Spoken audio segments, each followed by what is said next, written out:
back. Welcome to the Weekly Roundup, the place where we unpack what's been going on in the yoga, Pilates, bar, HIIT, physical therapy, wellness, regular therapy, wellness world, and what we've been coaching our clients through. I'm Bridget. I'm here with my fellow coaches, Carol and Terry, and I think Josh will be joining us soon. But we've got all sorts of really good stuff to talk about. And I think just for funness, let's start with Terry because she posted just a great little video that she found on Substack in our coaches chat on Slack. And yeah, Terry, take it away. Tell us what the concept was and bring us back to yoga, wellness, etc. All right. So I was scrolling because I'm trying to get over my, Facebook and scrolling on Instagram and stuff like that. So now I scroll on Substack. So at least, I feel like I'm getting a little more enlightened on Substack. And there are no commercials, which is kind of nice. Anyway, so I came across, it was a marketing thing. And I'll post the clip in our community because it's really fascinating. The man was talking, this marketing guy, it looked like he was doing a presentation at, I don't know whether it was at a university or somewhere. And he was talking about marketing and he was talking about Five Guys, the burger place. And he showed some clips from Five Guys. And their thing is, their burgers are not inexpensive. Their burgers are actually on the high side of burgers. And he talked about driving that value, right? And that they understand that. And what they do is with their French fries. So whether you order small, medium, or large French fries, this is an absolute strategy that Five Guys does, he said the expectation is you're going to fill up the cup, right? Whether it's small, medium, large. Because if you underfill it, people are going to get upset. I didn't get enough size. But what they've trained their staff to do is, regardless of the size fries they take and put an extra scoop in the bag. So if you get a large fry, you're also getting an extra scoop of fries. And then just the perceived value of those fries helps, when you think about it. So they're charging more for the burger. And he said, yeah, like a finance guy, so you're giving away like $3 million a year in potatoes and all this other stuff. But in terms of the value proposition of the brand and the brand identity and brand loyalty, this is a brilliant marketing tactic. And I'm watching this and I immediately thought of how can we translate fries, extra fries, into the health and wellness industry, particularly in a class-based business situation. Not so much how we could do this in a therapist office, but certainly in a class-based business. And my immediate thought, because I've been talking a lot with some newer clients lately, buddy passes. Why not just give a bunch of new buddy passes? I'm not talking one or two. Now, again, caveat, asterisk to that is depending on what your class capacity is. Because I know we've talked a little bit about lead nurture before. We're going to get into that as well.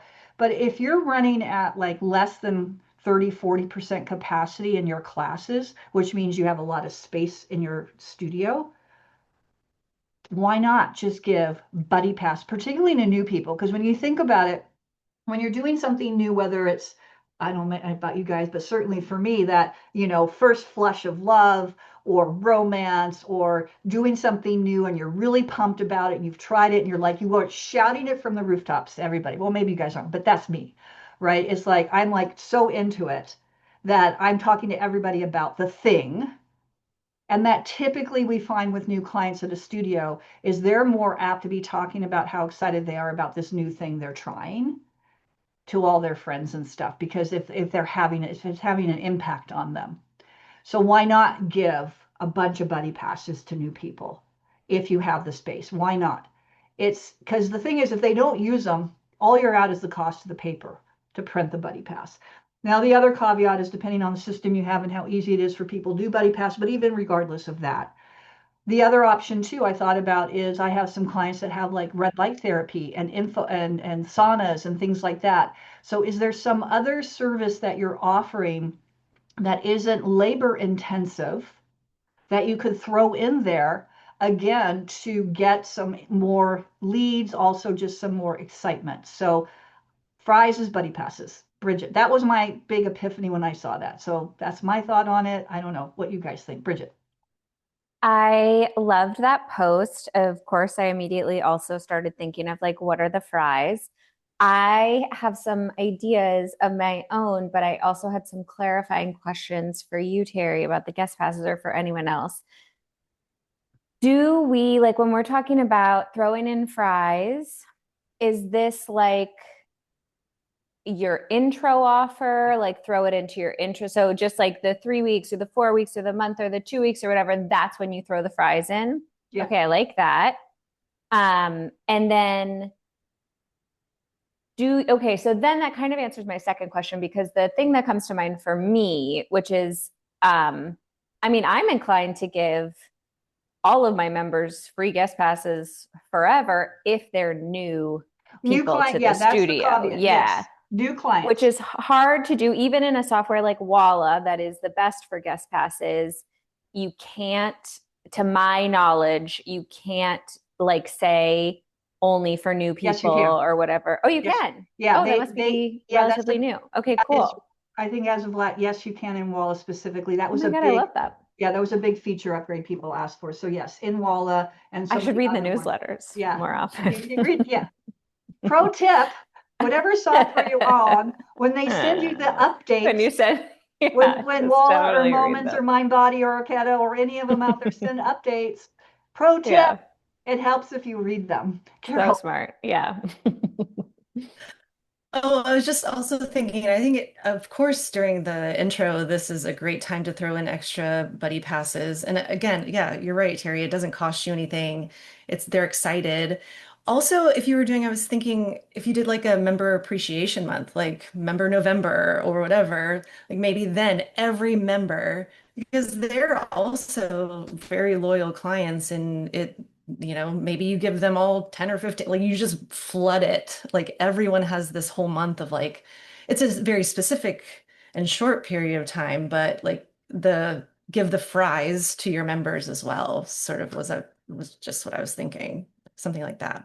Yeah, I love that. Just Oh, just going to add that we do that for our member September. We get unlimited guest passes. It's also a great like challenge winner gift, or like sometimes we'll just do if you even participated in the challenge the next month, free guest passes yeah. all month long. Now, there is also a caveat to this as well, is you have to have a plan for the follow-up on these passes, right? So therefore, first I'd set them for new clients only. Then the other thing is, what are you going to do when that person comes in or that guest pass is redeemed? Because if all you're doing is giving out a bunch of free guest passes and there's no follow-up, then it's like, you know, it's sort of a piss poor strategy. All right, so what's the process? And ideally, what we recommend is that what most people do, right, is whatever you're listening to this, you're going, well, how do I do this? Whatever your drop in is, and I'm just going to do simple math here. Let's say your intro or your first month of membership is $60 and your drop in is $30. So your guest pass is worth $30. So what you do is when the people come in, you pitch them, hey, we see you came in on a guest pass, Josh. It's so excited that your bestie Bridget brought you in today. Actually, to start, what most people do is our intro offer. And for you today, it's only $30 for 1 month of unlimited classes. And you try to convert them to whatever your goal offer is. And then from there, if it's a auto renew membership, then that's already taken care of. But if it's an traditional intro offer, then the next step is to get them on a membership of some type. And that can be an incredibly successful strategy. I had a client, again, using Walla that was doing this out in California, and I did an analysis for her at the end of the year. And because she started with 5 buddy passes for new clients, then we had to reduce it because the attendance in her classes got so high. And when we did the math and we looked at the conversions of those buddy passes to the intro, and then from the intro to a membership, it was without even calculating how long people stayed on membership, it was almost $130,000 of additional revenue that came just from giving away buddy passes. So it can be an incredibly effective strategy. So, Josh, I see you busy taking notes down there. I know you got something to say. I have infinity things written down already. That's we're going here. Yeah, this I forget Buddy's name, Sir something or whatever. I've watched quite a few of his videos and talks throughout the years. Very good. I think he does a good job of like demonstrating simple psychology in sales and marketing and in business. The title on the version that you'd sent was Perception Beats Rational Optimization. I think that one of the things, because here's what's not said, right, in the video, Terry, that you're talking about is what's not said is, oh no, because they give extra fries in the bottom of the bag, they've devalued the fry. Like people think fries are not worth as much. But every wellness business owner on the planet does this funny thing where they're like, well, I want to give everyone a guest pass, like 3 guest passes a month, but also I don't want to give away free classes in marketing because I don't want to devalue my product. And so like there's this logical fallacy, weird thing that we go through. And to me, what cleans it up is just looking at this all as like actual strategy. So I think the guest pass scenario that we're talking through, whether it's giving it on the first day, giving it to members, doing it as an event, whatever, it's the zoomed out, like larger strategy piece that has to be thought through, has to be thought through. Because just doing something because it's always happened or doing it just because it's like the industry's norm now, I think is not really the best approach to it. Um, an example would be giving large guest passes too. I think that's one thing. Like, there's a guest pass in, I mean, Walla's whole system by far the best one for giving guest passes. So now, I don't know what the number is actually. It's got to be 95% of the people using that platform will be giving away guest passes on a monthly basis to members. So like, it's not really that special that I get a guest pass at your studio anymore. Hasn't been for a while. It's not that you wouldn't do it. It just means by itself, that action is not unique to you. Five Guys, this is a unique to them strategy. Now, does some other burger joint somewhere do it? Maybe. But as a brand, it's the only one that's being spoken about in this context. So how do you switch that? Walla aside, it's like, what if you gave everyone who signed up for membership a free month to give to somebody? Sort of thing. Or like you only give 3 guest passes, but they're week-long passes or something like that. Like something of actual weight. One of the points that he, I think, makes in this video, or another one I've seen or whatever, is just talking about like the idea of like genuine generosity. What's being given is something that you are not obligated to give. It's not a pre-advertised thing. It doesn't say on the board at Five Guys, get this burger with a large fries and we'll throw in an extra scoop as a perk. It's like the listing the perks in a yoga membership thing that we coached to that forever. Now, I don't even know if I would do, like I would still include perks and stuff, but I don't know if I would advertise it the same way. Yeah, Terry just put in the chat Giftology. Same thing. There's a great book that a few of us have read called Giftology. And the whole concept is gifting without obligation attached to it, basically. And so I think this is a good example of that it's like, I'm not going to buy membership because you give me guest passes. Like, would somebody make that decision based off of that? Is that the thing that puts them over the edge? Maybe. But most people, I'm buying membership because I want to participate in what you're offering.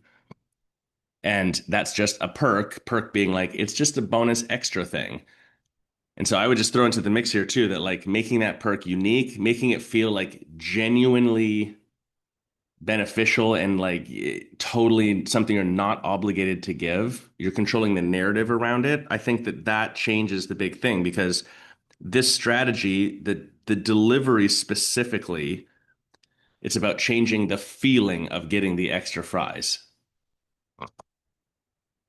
Another thing that we in the past talked about, similar concept to this, is they actually duplicated this a few times where they did a study where they would get servers at a restaurant at the end of the meal, come to the table and give the check, but then do nothing.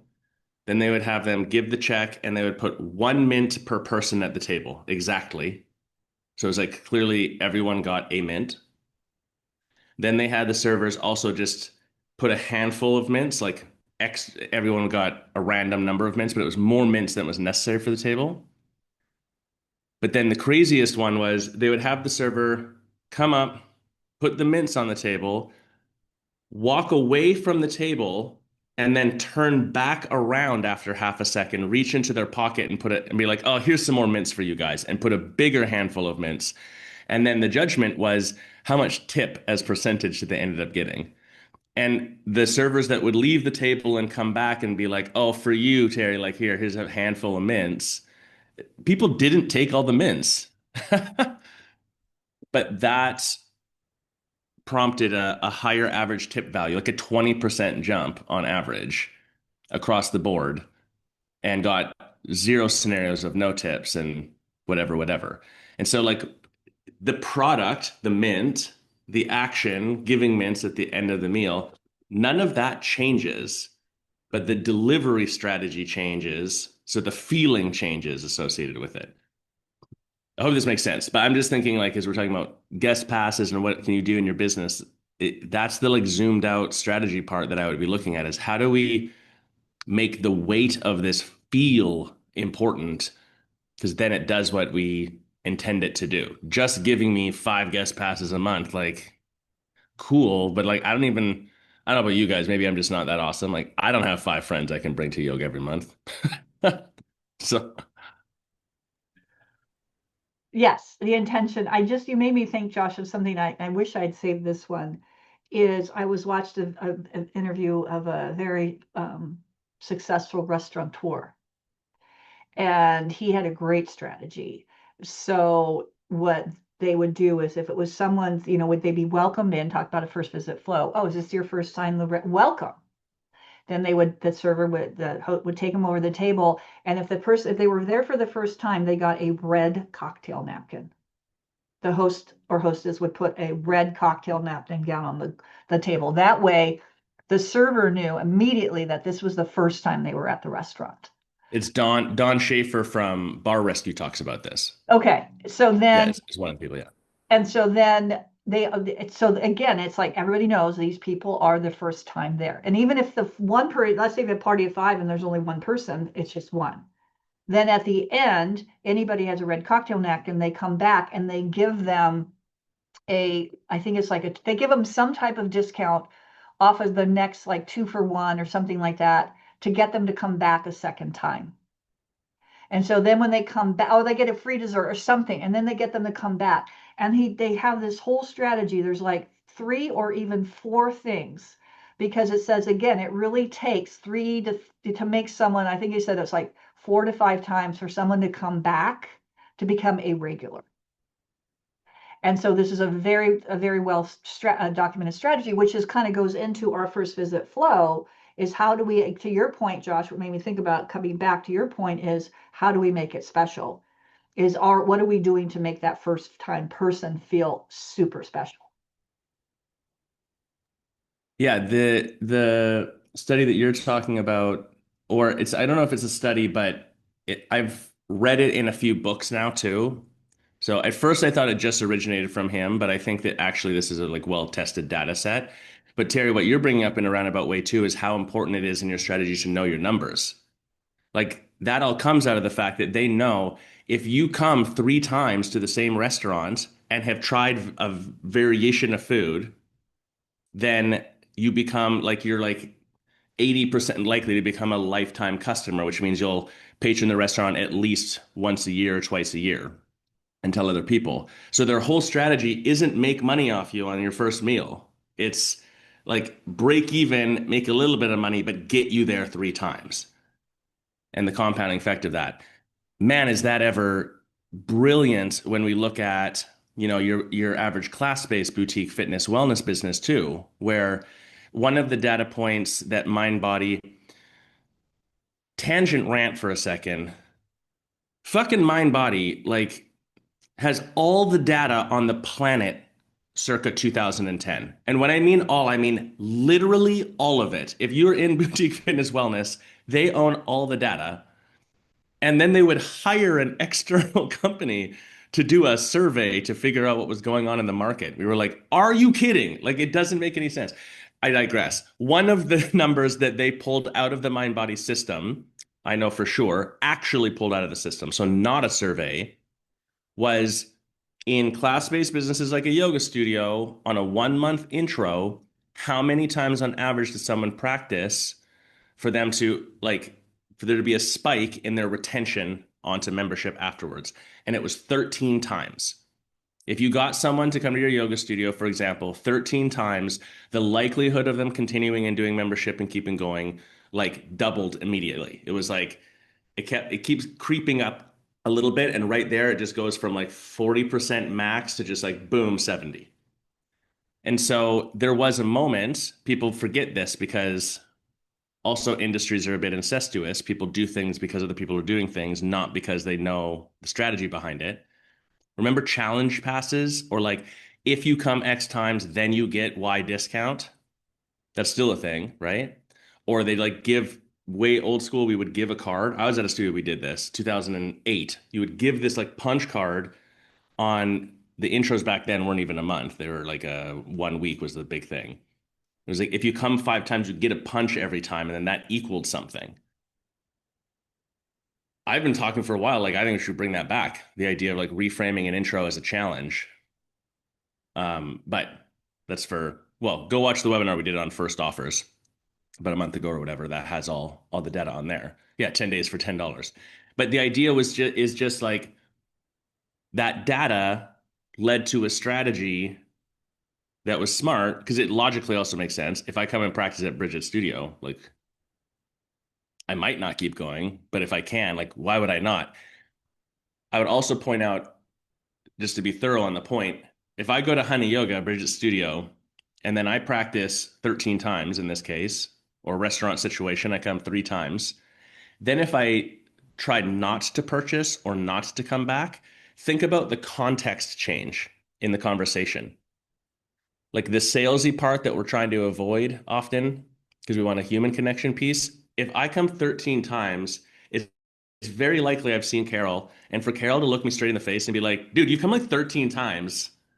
Why don't you go on membership and keep going? I want to see you tomorrow.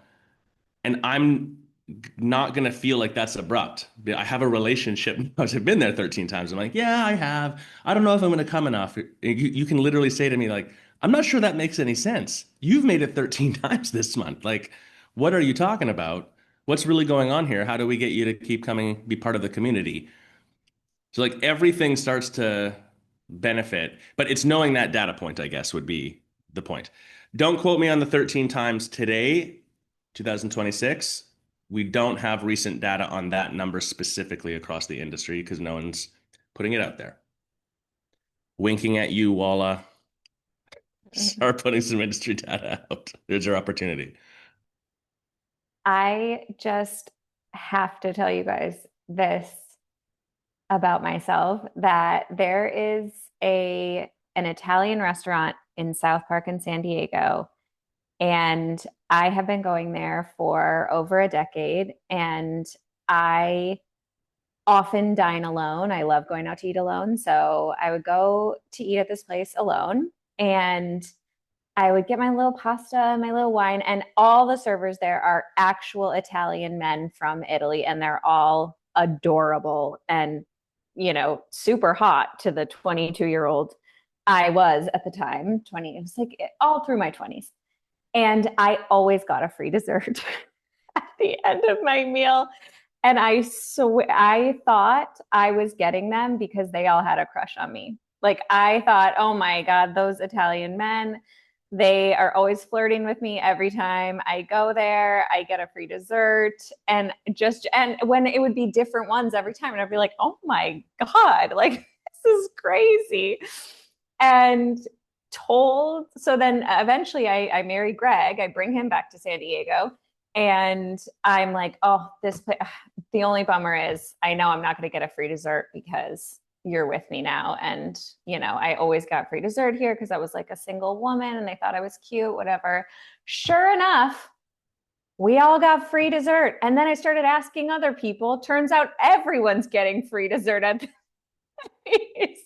And Sitting there like the biggest fucking mug in the entire world. What a chump, thinking I was like hot shit, like the most You got the free desired. cannelloni too? What? You are hot shit, Bridget. Eddie You are got it. hot Those shit. a-holes. They were giving me free Everybody. cannelloni every single Okay, time. I I just have thought, to say, Turns out okay, couple everybody was comments. getting him. One, you're never by yourself, you're with yourself. You're not dining Oh, alone. 100%. I love it. You're dining with yourself. There's a So true. huge distinction. And there is, I loved like solo travel when I was in Europe no, no, no, last year. no. I'm by myself, Terry. With myself's way too scary, dude. I'm not doing that one. Okay. I'm not going Yeah, anywhere I with feel myself. that. And then I know this is, I'm making what more than one point at a time here. But the other point I want to make to your point, going back to Josh about the 13 times and like, hey, you should totally be on the membership. And I've said this before at on-sites. That's how I ended up with an annual package at the studio back in the day. Because I kept buying 10 cards to that point, and I'd see the same teacher. And finally the teacher said to me, Terry, why don't you just get an annual? And I did. I did because the teacher said, and It's that simple. it's that simple. The Terry, why? trusted person, the trusted person sitting in the position of authority that you look up to, just and did they make you get the annual? Did they No, convince you to get the annual? Would you all have worded they it like that? all they said, as I recall, of course we're talking this is a long time ago, is I came in because I knew my 10 pack was about to expire. I knew I needed to get some more, and they didn't. I came in with my checkbook. Hello, this is 2000, circa 2002, and they didn't take credit cards. So, and she said, Terry, why do you keep buying 10? You should just get the annual. That's all she said. I went, okay, and I wrote the check out for the annual. It was Yeah. that simple. It wasn't how much is it? It was like I didn't say, well, do you think I'm going to come on that? She said, you should get the annual. Okay, wrote the check. One thing that this highlights is a bit of an adjacent conversation, like or parallel conversation to what we're talking through, and this the free dessert story I love so much, Bridget, because it's like absolutely highlights this. In the dessert scenario or in the annual scenario, had the person have tried to convince you to get a dessert or convince you to buy the annual, it's like a 50-50 shot, right? It's like, well, I don't know, Terry, based on how much you're coming, like, what do you think about getting an annual pass? It might be good for you because this. What happens, or the person in the Italian restaurant goes, Bridget, you're back again. We've got this new dessert. Like, how are you feeling about dessert? Have you ever had a server say that to you at the end of a meal? Oh, how are we feeling about dessert, you guys? Let's do it. Now, if you've been out for dinner with me, that means we're getting dessert because I just say yes to anything the server says, and also dessert. Like, who doesn't get dessert when you go out? But I Oh, and you digress. have to add, Josh, sorry to interrupt. You have to add, you will say to the server, what is the dessert I have to have visiting Yeah, you? what dessert? They're like, which dessert do you want? Blah, blah, blah. I'm like, I don't know. What's the life-changing dessert? And I mean, you should have an answer to that. Or just bring me all the desserts. I don't care. But the the point being, as soon as you try to sell someone something, this is a weird psychological thing about sales, then you will have some level of resistance, even if I want what you're selling, because I don't want to be sold on something. Why this is confusing is that if you do nothing, nothing will happen. So you do have to try to sell me the thing. Like you have to bring it up somehow. You have to make the offer. There is a time and place where you're just directly asking because that's the most human way to do it. But to Terry, to your story, the direct ask looks like, well, I don't know, you should just get the annual. And now the seed's planted and then shut up. You convinced yourself. You're like, okay, I guess I will. Check, boom, Bob's your uncle. We move on. It's just, I don't know, interesting thing. I want to take us backwards for 1 second around something that you mentioned earlier, Terry, that also I think, Bridget, the free dessert thing might be part of this. We think, like logically, this makes sense. So we think that I come to your business, then I like it, so I come back again. So then I like it, so then I come back again and I spend more money or get a larger amount of stuff or a bigger membership or a longer commitment. And then I come for 3 months, and now I'm like a lifetime client. And because of that, I'm excited. So then is the moment that I go out and I evangelize the brand and I tell people, and I'm screaming from the rooftops and whatever else, like, oh yeah, like I practice at Bridget's studio, or I go to this restaurant, or I take, Carol's hot Pilates class, blah, blah, blah. And that's the moment that I'm recruiting for you and evangelizing and whatever else. And that's also the moment that I've decided I really like this. This is part of my life. I'll keep doing it forever and ever and ever. But it's not. The psychology is we make the repurchasing decision, the decision to come back, the commitment decision, and the evangelization decision in the first 48 hours of the interaction. Or if you take that in the context of doing classes, it's like it's in your first like 2 classes, let's say, maybe 3. It's really fast, which makes sense. Terry, you said it earlier. In the moment that you're in that romance moment of like, I'm doing this new thing. It's called Spenga. I really like it. It's fun because this, but I don't like that. But blah, blah. That's the moment you're talking about it. You go to a dinner party and someone says, what's new? What are you up to? Oh, I started this new yoga class. Or, oh, this Italian restaurant I went to was really great. And they have these really cute guys and they gave me a free dessert twice now. Like, that's the moment that that happens. Not every Wednesday for the last 10 years, we go to this Italian restaurant. That becomes part of who you are on a deep level. So I don't share that with you casually. That's like now we're at a deeper level of relationship and we're talking about something that's part of who I am. Then I tell you about the fact that I go every Wednesday. Then I tell you that I've been practicing hot yoga for 20 years. So it's all just to say that like the evangelization, the get the person to come back, the whatever else, it's all part of the first impression moment. Like obviously very first impression, but it's front loaded. It's why so much of what we train to in sales and conversation, everything else, it's a lot of effort up front. Like yes, after the first month with someone participating with you, you've got to keep trying to retain them, of course, but it's getting them over that hump. Like that's the moment of focus. Because it's the psychology of what's happening. Go ahead, Bridget. Yeah, I also wanted, I had a couple other points about the restaurant, which is that this is not a good restaurant. The food is not good. And I still go there all the time. And so did everybody else. It was always totally packed. Everyone's always talking about how great this place is. It isn't. It is objectively, the food is so mediocre. Greg and I would look at each other and we'd be like, I guess we're going to Piacere Mio again, even though the food's horrible, because that was just like part of our life now. That's just where we go. I shouldn't have said the restaurant name. I didn't want to be rude, but you'll get a free dessert if you go. So you might as well go. And yeah, it was just not good, but it was so packed. Everybody fucking loved it. And it's because they made everyone feel so special. Like you just feel really special when you get that free dessert. I almost felt bad taking Greg there because I was like, my God, my boyfriends are all going to be like so upset that I'm married now. But the, yeah, that specialness is something I worked in restaurants for my whole life before I opened Honey.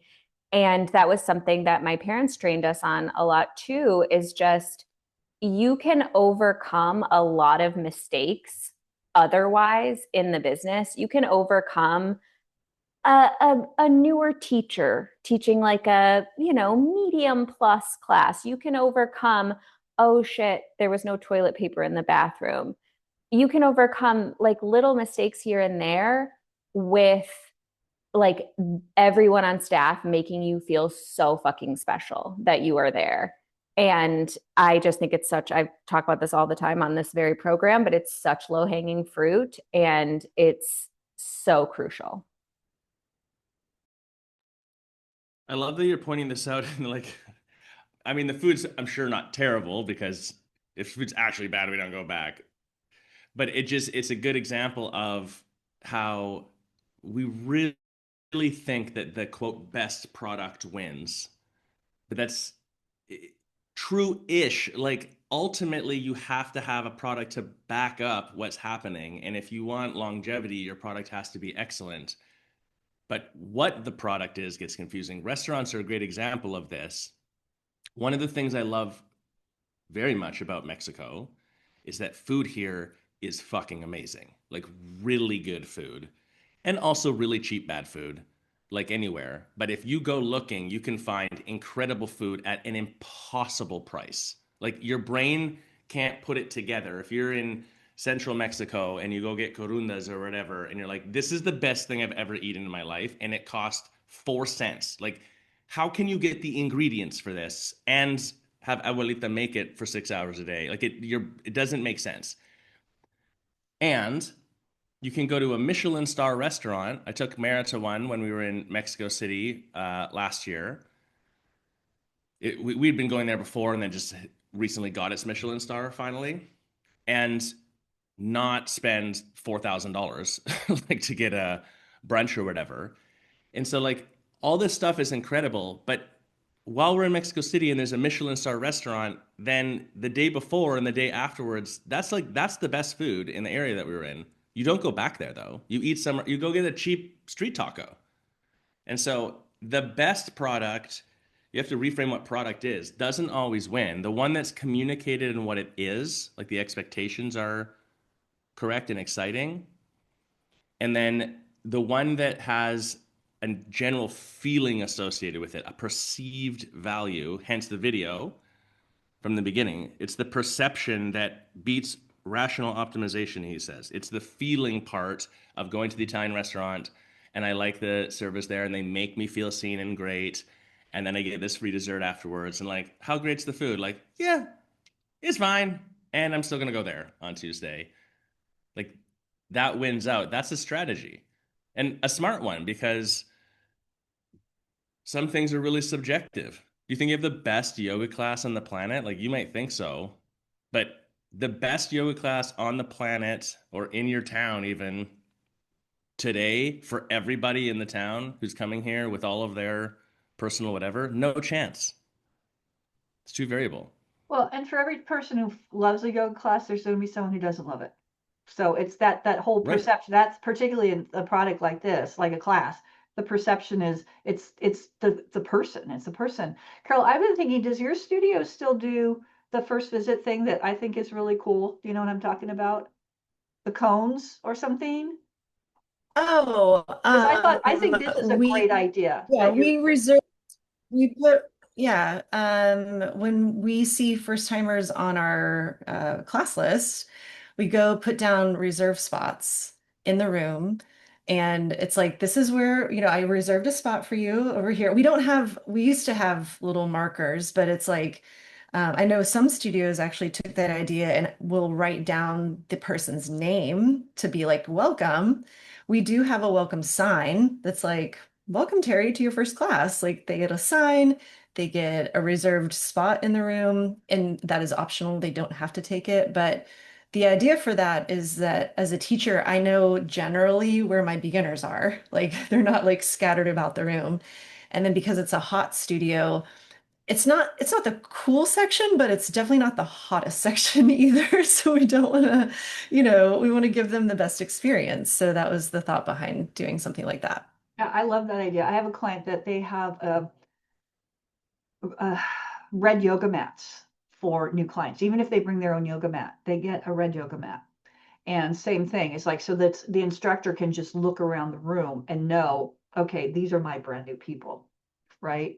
And then the other thing that so what can you do? And that again kind of goes into that first visit. That's why we're so adamant when you're doing your first visit flow is you have some type of little welcome gift for the new people, right? To help them make them feel special after class. And having that check-in after class is, I think, really crucial.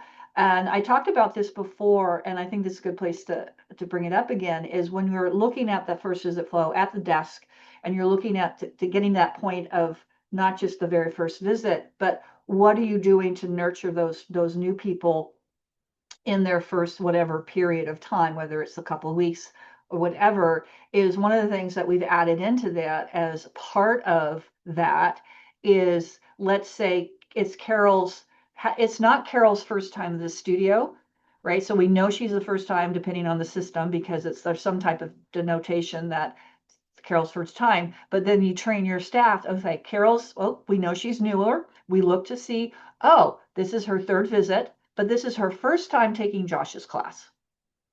So then it's not only, it's like, talk about being seen. It's like, hey, Carol, welcome to the studio. So great. Hey, Josh, this is Carol. She's come a couple of times now, but this is the first time she's taking your class. So now Josh knows that she's not brand new, but this is a new face. And then conversely, if you offer multiple modalities, it's like, hey, Josh, this is Carol. As you remember, she came last week, took your IHP class, loved it. However, this is her first time taking the hot flow or something like that. So that's another thing you can do. Very, very simple things to make someone feel special, make someone feel seen, is that not only acknowledging them on that first visit, but in those first crucial month or so, you're pointing out, you're introducing people to, and if you even want to take it a step further, you say, hey, Carol, this is Josh. Josh has been coming here for a long time. We just wanted to introduce you to Josh. He's, you can introduce your clients to new clients to longtime members. That's another step. Or, hey, Josh, would you mind helping Carol set up? We're going to be doing this, and this day. Can you show her where the stuff is? These are all things that you can, very, very simple, really don't cost you anything but some training time to help increase that the specialness, the free dessert. Because there's nothing better than people knowing your name, Carol. I love to have that stat when I'm teaching because I might have met this person 2 months ago one time. Like I want to know, have they been to my class before even? Because I don't recognize the name, but I don't also want to say like, have we met before? Like I want them to feel like, oh, I remember you from 2 months ago. But if I don't, then I don't. But still, that is like all you're saying, Terry. Like, have they been in my class before? Have they done this style before? I know they're not new to the space, but I want them to feel like they have been seen by me as a teacher. So I love. Yeah, I would always, well, to this day, actually, like have a sticky note. You're going through your class roster and like who's there and identifying, just as a teacher, regardless of if a place tells me to do this, just as a teacher, I was always mentored to do this. It's like you got to know who's in your room and then you're engaging them based off of that. It's kind of surprising to me how infrequent that is, especially I was thinking about like yoga studios are a good example where they're in what we call the gray zone. Like you're not super high volume like a gym, and you're not super small boutique volume like reformer Pilates, where you have a hard limitation on things. We're in this in between, which actually adds a lot of difficulty. But to that point, what blows my mind is the Pilates place, the Legree place, the Megaformer, the whatever, or there's a physical therapy place I was talking with where like at maximum at any point in time, there's only 10 people in front of the instructor. Like I know that it's hard at first when you're new, but I can memorize pretty close to or have a sticky note pretty close to all 10 people and something about them engage on that level and they don't like at all. And it's just wild to me that's a thing. But no shade, it's just to Terry, to your point of like, how do you make someone feel special and seen and whatever in the space? It's these little things that are obvious that we have all the data for, like they're right in front of you. I love the sticky note because it just made me think. I had a visiting teacher come do very, very popular Bikram teacher at back named Johnny Salvatore, if you might know him, those of you in the Bikram world. He came and did a workshop and a class at my studio, and we blew up the capacity. We were mat to mat and nose to toes. There were 50 people in the room. And he was standing I'll never forget this. He was standing at the front desk where I was checking the class in, but he was introducing himself. He introduced himself to every single person that came in. And then before he start class, he went up and said, okay, he remembered every person's name. 50 people. Now, he is a professional actor, so definitely his memory muscle is really well trained. But that absolutely blew me away, is that Yeah. in that short little, so when I hear teachers say, I'm like, bullshit, you can do it. you can learn their names. And then I'll never forget, I forget when it was. It was before the pandemic. So probably about 2019. Yeah, it had to be 2019. I'd gone back to my hometown for my high school reunion. And I went and took class at the studio where I first practiced that. And I taught for a while in 2007, well, 2009, no, 2008, after my father passed. And I went back, and there were some people there that I remember. I actually was able to pull out of the rabbit hat their names. There are like 4 people that were still practicing there. And I was just somehow able to pull it out of my hat. And they were like all blown away that I still remembered their names. Now, I'm just saying that because you can do it. You can do it. Now, what did you just say there, Josh? I don't get that note. So why 2006. No, Oh, no, it yeah. was 2008. Yeah. Sometime in September of 2009. I'm just Sorry, trolling being you, old. Terry. Okay, anyway, I don't know where I'm going with No, that. I'm not being old. I'm just kidding. I'm just Well, trolling. hell, as of tomorrow, officially, I'm on Medicare. So yes, I am old. Big Is that a milestone. good? I don't know what that is. That means my health, I'm basically getting a raise because my health insurance just dropped Oh, substantially. there we go. Here we go. That sounds nice. It is very nice. Very nice indeed. Anyway, Sorry, Canadian. I'm not I gonna know. flex. But But anyways, yes, but maybe a little bit. super excited. And I joined, What? and I had to join, and I joined AARP because my Medigap plan is through AARP, so I had to become a member. So I'm now a member of AARP. That's the American Association of Retired People. For those Take advantage. take it. Actually, you can join when you're 50, so it's not that. Carol, you should be getting. Have you started to get AARP? Ah, Terry, we don't Harry, need to go Carol is Carol's face, not that if you number are not 29 and watching, holding. I'm Everyone not knows there that. yet. if you Let's are not be watching clear. on video, Start when you're like in Carol your has late 40s. That's why I'm never saying that. I started getting it was like 48. Oh my God, your face was priceless though, Carol. that face. I have never seen so much expression from Carol in my entire life. Oh my God. In all of our recordings I have never seen Carol's face express so much as when Terry just said Sorry, that. Carol. It was like, Daggers how to the dare you? Harry. Oh my gosh. Well, on that note, strategy.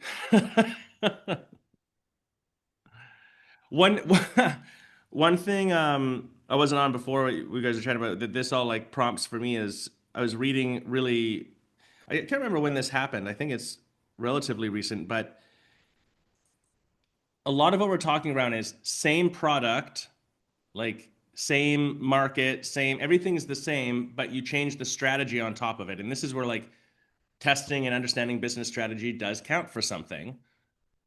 Changes the outcome. It's how you can have 2 businesses that look on paper basically the same, but they get a really different result. The really kind of gut punchy piece of this is if you're in a business and you're like, I don't understand why we're not crushing it and that one over there seems like it is crushing it. Like there's a business strategy differential. There's multiple potential things, or maybe they're not. They just are really good at making it look like that. But strategy does count for more than I think we want to give credit to it sometimes. That said, it can also be a distraction where it's like we get hung up on trying to do some fancy ass strategy when it's like just the basics is what needs to happen in the whole thing. But there's a long-winded way of just saying there's a coffee shop in New York, and on their pre-opening, they sold a $5 a year for the first year membership. And if you bought the $5 membership, you got free black coffee for the year. Then they did have stipulations. You're only allowed to get the free coffee between 6 a.m. and 10 a.m. in the morning.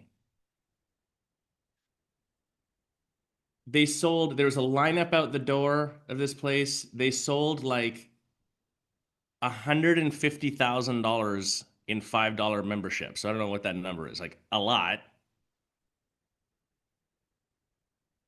If you know anything about the coffee industry, it's like this is the knowing your numbers part. It's the highest margin product. It's in the top 10 highest margin products. Like a cup of coffee, the cup itself costs more than the coffee at some point, especially if you have your own little roaster. And so the $5 doesn't cover me getting a coffee 5 days a week, but me getting a coffee 5 days a week, the actual hard cost to you is very low. The time rule of you can whatever only get one cup of coffee and it's just black coffee and it's this moment, it's like 6 a.m. to 10 a.m. What else do you get between 6 a.m. and 10 a.m.? And who drinks only black coffee ever? And who drinks only black coffee by themselves ever on their way to work? It's brilliant. Like you just got X number of people to pay for your own marketing strategy to come into your business for the next year by giving them a free black coffee, and they bring someone, talk about you, buy a croissant or something else, and the second they want to make it a latte or whatever else, have to pay something else. The coffee shop made $3 million or something in gross sales in its first year, like just, which in New York is not unheard of, but just out of the gate, nothing in this conversation is about how good the coffee is or they had this unique thing or whatever else. Nothing. Just this one strategy tweak. That's it. I just thought it was the most fascinating thing. Absolutely brilliant, the woman who did this. To the point that I would bet money that coffee shops are gonna we'll see this come up in major cities all over the place now. Because why wouldn't you? But why? It goes back to what we were talking about, perception and feel. I feel like I'm getting something that is like disproportionately awesome. $5 for a whole year and that's a member. Now I get to feel like I'm a member. I'm special and I get free coffee for a year. Like, why would I not do that? What have I got to lose? Even if they close after 2 months, I've got a couple coffees. I'm good. Like the feeling, the logic around it just makes it too easy. Yeah, I don't know. Let me pause there. I have more thoughts, but I just thought totally brilliant and ties to what we're talking about here, this perceived value and feeling that we're creating.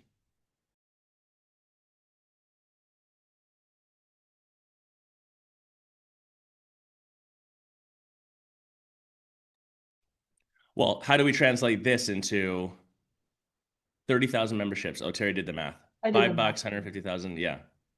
Right. It was like thousands, 30,000 people. Like even if half of them come back into the business in the next year, and half of that buys anything other than the free coffee, and half of that brings one person with them ever in the next year, like there's your whole entire business. Yeah. Zero marketing and advertising past that moment. Absolute brilliance. It is brilliant. And it makes me think about, maybe maybe there could be a time or a place again to bring in like an early bird type pricing situation, right? Sometimes studios will have that, like the first class of the day or something like that, off peak times, having, I mean, I have a client that she stopped selling it. She had to stop selling it. She had an early bird membership Monday through Friday for the early classes. And then it was like those classes were getting full with wait lists. Seriously. So she's actually stopped selling that early bird membership. So anyway, it's just I don't know whether that's here or there, but just maybe that could be a strategy. I don't know, do something similar. What do you feel about this one? I feel like Gold's Gym did this way back in the day. I do mean way back, 2002. You Part of the Gold's thing was there was like the Gold membership. There were these membership tiers. But way back, they had a thing where you had to be a member and then pay for your pass. Those were separate transactions.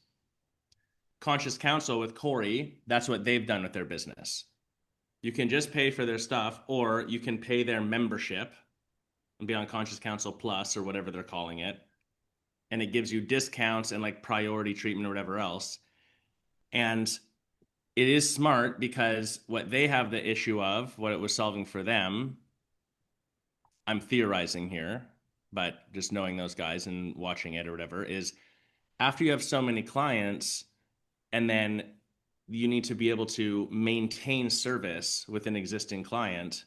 But if I bought something from you like 10 years ago, a waiver or something like that, and now's when it comes up, Like that's actually difficult to prioritize and keep track of and whatever. So like then that all gets roped into this membership piece so that it's clearer on who you've got, who's active, who you're like is the sort of retainer person. I digress. The point being, even that, like the membership piece adds in a clarifier of some sort. I think Gold's Gym, going back to that, and then there was one yoga studio for sure that I can think of. It was in Vancouver, Canada, did this for a while too. It's like you could buy the class or you could buy a membership and then your pass on top of it. This model is also what we see in Costco. If you read about Costco, it's like the chicken conversation is always the big one. They lose money on the rotisserie chicken, but it's also at the back of the store, or they lose money on the hot dog or the pizza, but it's just to get you into the store because they know you're going to buy something else. But more importantly, it's for the membership. They make, I can't even remember what it is. It's like hundreds of millions of dollars a month just on membership dues, Mhm. not on anything that they're selling inside the store. The whole game is them selling the Costco membership, not selling any of the products inside of the store itself. Yeah, because I think, I don't know if it's still true, but back in the day, it's like their mandate is they can't make anything more than a 10% gross profit. I mean, Right. yeah. And if you go, it's really brilliant marketing because also if you look at Costco, they don't have breadth of product, they have depth of product, right? So they intentionally keep the number of items they stock lower, but then they have a bazillion of them. And then the other thing that the Costco managers can do is they can spend so much on stuff just like regional product that, like my Costco, I wish I'd gotten them, but I didn't get there in time. Like they'll sell like Christmas trees at the holidays or certain plants in Right. the spring, things like that. And once they're gone kind of thing. So, Well, the other two things that come to mind, Terry, you saying that like every Costco's got the different like depending on where they are in the world version of this. Here, the Costco that's in Puerto Vallarta, the big thing there is that they're not the only place that sells this. They're the only place that guaranteed will have at a reasonable price Kim Crawford wine, which wine, it sounds weird, but wine in Mexico, there's great Mexican wine, but your standard go to any store and buy wine, unless you go to a specialty shop, is shit. It's cheap wine, usually really cheap Chilean wine. And because it is. So they guarantee to have Kim Crawford wine, and it's the only place that you can almost guaranteed get actual USDA certified grade A beef.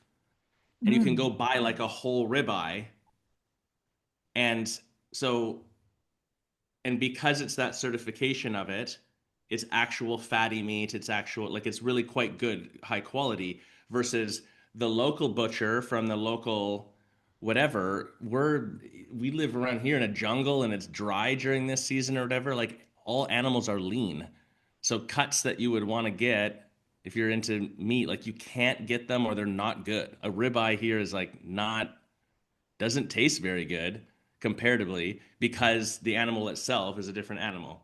We don't get on the meat train. But the point just being, just those two things alone for my family, not the wine anymore, and for a couple other families in town, and then plus just the fact that you can get volume, make it worthwhile to travel from Sayulita into Deep Vallarta for over an hour through traffic to go shop there once a month or twice a month and hold the membership because there isn't really any other option. So it's just like those are that's the draw that makes it worth it. Now, could we? That's just convenience. Could we just not do that? Sure, but it's also like why people live in this area versus other places in Mexico. If you're an hour north of us, there's nothing. There's no big grocer at all, and so that's why it doesn't have an expat community. The studio thing, I think. We've been saying this forever. The future of pricing in a lot of things is tokenization and dynamically pricing things. That's what we're going to see. Consumers are actually asking for this. And if you're not sure about it, we'll look at like the yoga boutique fitness world right now. We've been screaming from the rooftops for years to get rid of this like 4 times a month, 8 times a month, 12 times a month, unlimited shit. it's coming back with ferocity. Studios are adding it back in. Studios that no longer work with us that we coached in the past and fixed their pricing and tripled their business are now putting it back in. And it's a really interesting trend to see. We don't subscribe to the belief system that like there's only one way to do it and that that's wrong or right. That's not really the right question. It's like, what are you solving or what do you get from that? And so whether that's a strategy to consider or not aside, part of that, my interpretation right now is we are seeing a consumer skepticism that's at an all-time high, and people really like getting annoyed with how many different memberships and recurring things or whatever else they end up on. And unfortunately, that trickles down to having a negative impact on something like your local yoga studio, where it should just be get an unlimited membership, but now that gets categorized with the like 6 Netflix types descriptions you have and the other place that has this subscription or whatever else. And so it's the fallacy of choice. It's the thought that if I have more options, I have choice, and then I'll pick one of those things. All of this is a long-winded way of saying consumers are driving this direction, digital currency is driving this direction, game theory is already there 100%, games already do this. And if you don't think that that matters because you don't personally play video games, you need to pull your head out of the sand.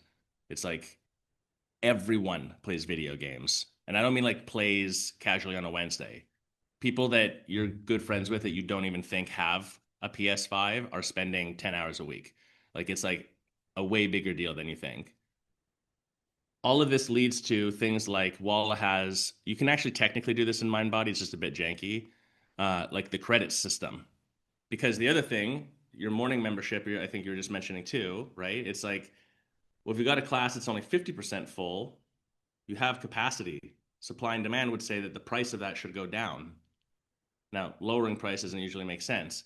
If you have a class that's oversold all the time, every single day, if every single 5:30 p.m. evening class has a wait list of 10 people, that price should go up. If you have a class that's an hour versus 75 minutes versus 90, one that requires you using a piece of equipment versus just a yoga mat, these aren't the same price. They aren't the same cost. They quote, should be dynamically priced based off what's happening. Well, and ClassPass has certainly borne that out. ClassPass has proven this. It's Yep. proven it that people will do Yep. that. I think I had a conversation with a client earlier this year, maybe Well, not but this hang on, Terry. yeah. The point would be though that this is where this like the coffee shop membership thing could come back into it. I think in the world of AI, we're going to start to see a movement towards like certain like heightened human to human connection being priority, that having a higher cost associated, therefore there being something more adjacent to the sort of members only situation. And so maybe there's businesses of the future where it's like, yeah, it's the credits and that's how you're paying for it and that's dynamic, but you can't even buy them unless you're a member.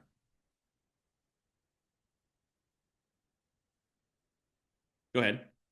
Well, I was just saying, I had a conversation with a client earlier into last year looking at their own Walla is moving to switching to the credits, wallet credits. And we had a lengthy conversation about it.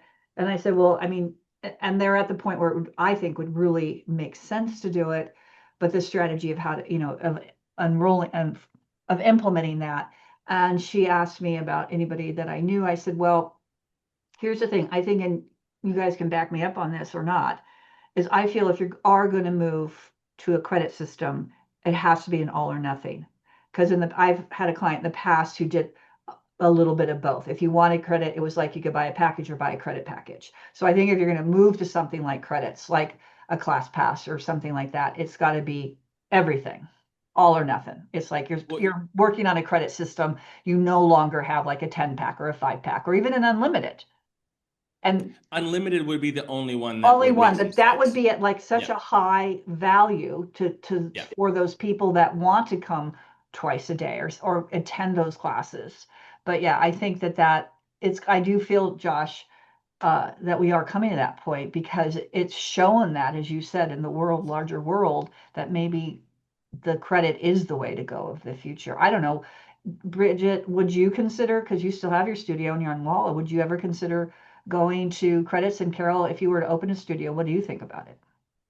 We actually, when we first got Walla, we just used credits. I think it was just a bit too early in the industry for it, and we ended up just scrapping it. People were just really confused. This was even really before ClassPass took off, and we still were doing a bit of ClassPass was there. It just wasn't like as big, I would say.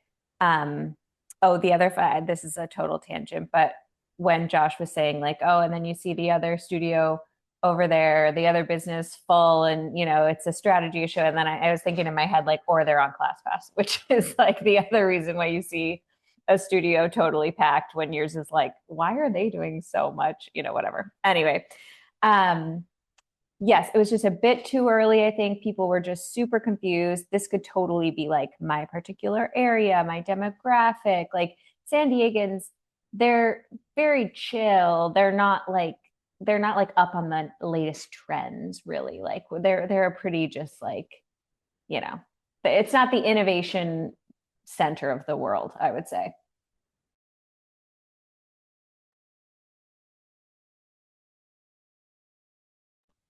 Just dropping my phone at the same time. I was gonna say, just on that specific comment of the like ClassPass has proven this, like you have to commit to the credits all the way. But on the like maybe it was early, the two things that come up for me that I think are just they're really tricky. Because that question, Terry, that your client asked you, like, well, who's doing this and having success with it? ClassPass is. Like there, if you just look at who's selling memberships to boutique fitness studios the most, it's ClassPass, no question. And so they've proven it. Studios on an individual basis haven't, but that's the thing is like, no one wants to be the first mover on this stuff. No one wants to do it first and have to go through the like training and breaking in of the market and etc. And that's tricky, but it's why it could be a good business strategy, or you might be too early sometimes in the market and it could be difficult.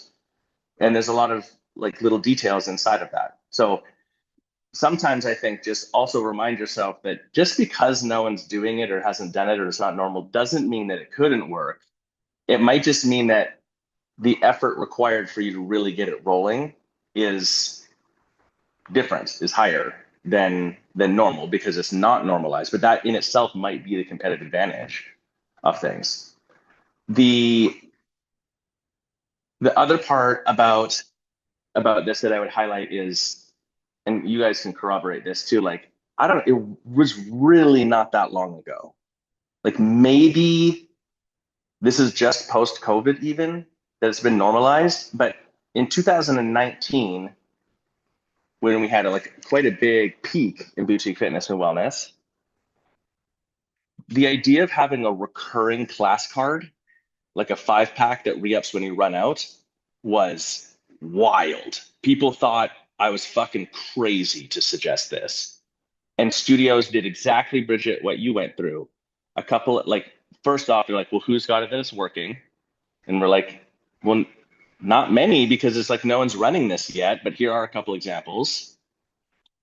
And then a few studios did it, and then because it's new, because like objectively, nothing has changed since 2019 and now in terms of language necessary to explain it, what actually happens functionally in the system. None of that is new. It didn't get better, but we normalized it in our minds and people don't panic when they see it. So now it's very common to see in a business. We still get a little bit of the I don't know, it sounds like it would be hard for me to explain to my members. They're like, well, why? It's the X classes, and when you run out, it buys you that many more. That's it. That's the whole conversation. That really does work as well as part of a larger pricing strategy. But I see credits as being similar to this, where the possibility is right now we're like, I don't know, people don't get it. And that might actually be true. So it's not really a commentary on your direct experience, but just that's how it works. Like something isn't normal until it is normal. And then it's just the way we do it.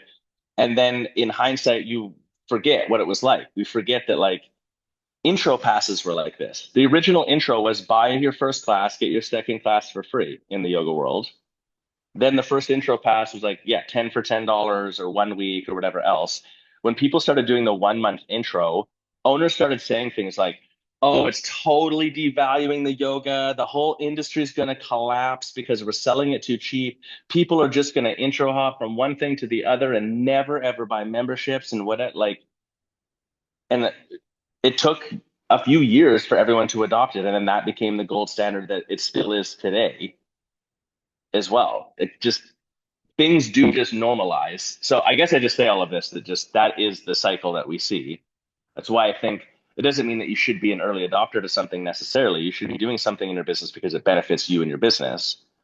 But it's like keeping an open mind about the whole thing, as opposed to, well, I don't know, our people will never be able to sell that, or our people in our market are special and they don't this or they don't that, so it won't work here.